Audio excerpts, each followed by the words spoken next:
True Blue Nation, Dodgers Report.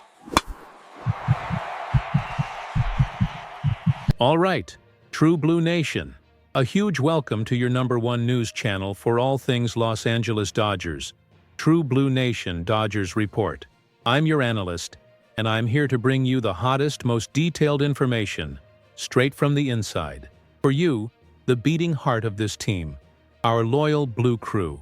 Before we dive into the exclusive analysis of last night's game, I want to make a special request. If you live and breathe Dodgers, if you want in-depth analysis, breaking news, and content made by someone who understands and loves this team as much as you do, then become part of our nation. Subscribe to our channel now and turn on notifications so you don't miss a single play, update, or critical analysis. Join our community and let's make our blue passion even stronger. Now, let's get to it. Because last night in Milwaukee was a true strategic chess match and a show of force that puts the Dodgers in a prime position in the NLCS.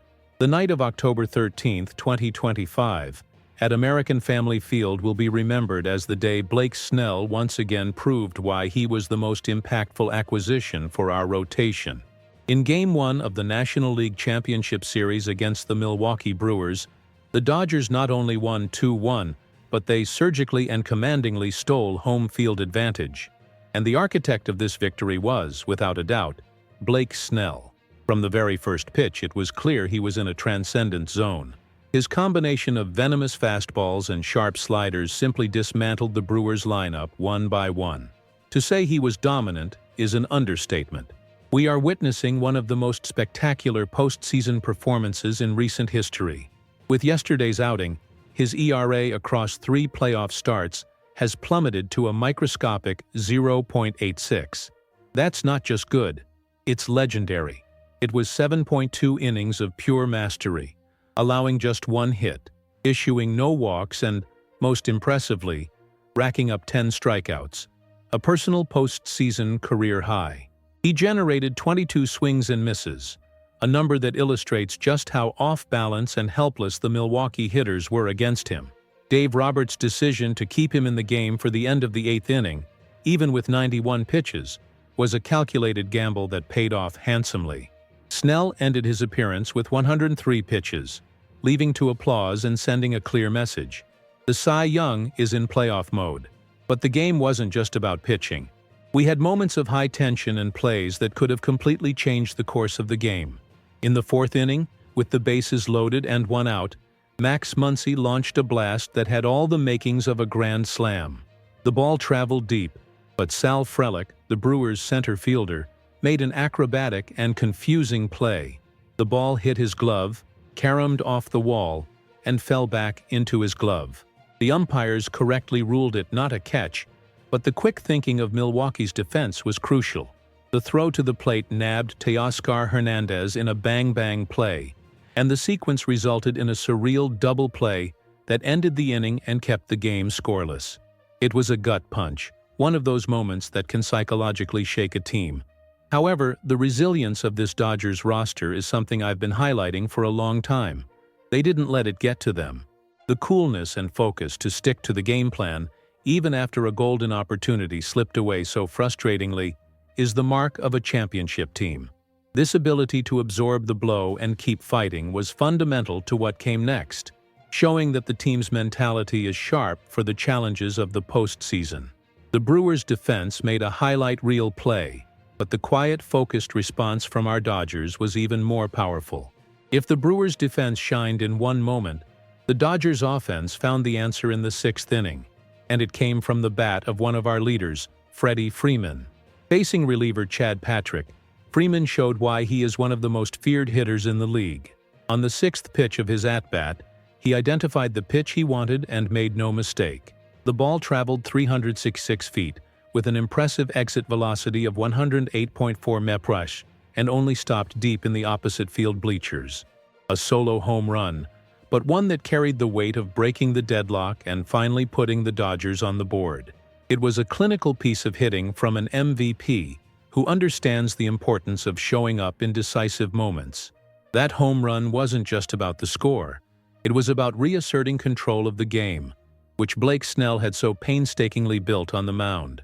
It was the reward for the patience and persistence of our offense, which, despite being frustrated by the Muncy play, continued to put pressure on Milwaukee's pitching staff, which had opted for a bullpen day strategy from the start. Their game plan was clear: use multiple arms to confuse our hitters. It worked for a while, but the individual quality and experience of our lineup prevailed, personified by that monumental swing from Freeman. Moving to the ninth inning with the score at 1-0, the Dodgers' strategy was focused on getting insurance, and they did it by the book with fundamental baseball: patience at the plate, movement on the bases, and execution. A walk by Muncy, followed by a Kike Hernandez single, put the pressure on the Brewers' bullpen. A perfect sacrifice bunt by Andy Pages moved the runners over, setting the ideal stage.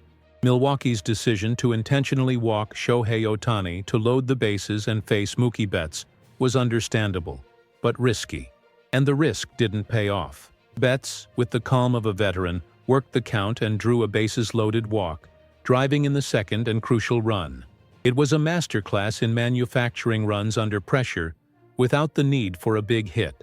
It was the combination of discipline and opportunism that often defines winners in October. That second run seemed to be the final blow, the breathing room we needed to close out the game. However, postseason baseball is rarely simple. The bottom of the ninth brought a level of drama that tested the nerves of every member of the Blue Crew. Rookie phenom Roki Sasaki came to the mound for the save, but felt the weight of the moment. He gave up a run and left runners on second and third, complicating what seemed like a controlled situation. Dave Roberts acted quickly, calling on the experienced Blake Treinen, but the tension only mounted when Treinen issued a walk, loading the bases with 2 outs. The game was hanging by a thread. The next batter represented the winning run for the Brewers, but that's when Treinen's greatness emerged. He reached back for power and precision, firing a 95.4 mph fastball that the batter couldn't catch up to. Strikeout. Game over. A hard-fought, tense, but immensely valuable victory.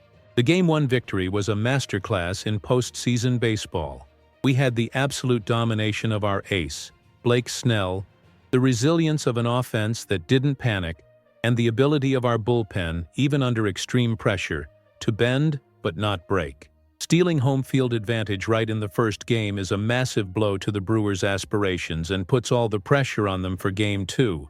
Snell's performance gives us a tremendous advantage in the series, allowing the rest of our rotation to work with more breathing room.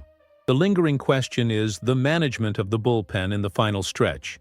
Sasaki's hesitation and Treinen's initial trouble are points of concern. Now I want to hear from you, True Blue Nation. What did you think of Roberts' decision to pull Sasaki and bring in Treinen in that high-leverage situation with the bases loaded? Was it the right call or an unnecessary risk? Leave your opinion in the comments below. Your voice is crucial to our discussion.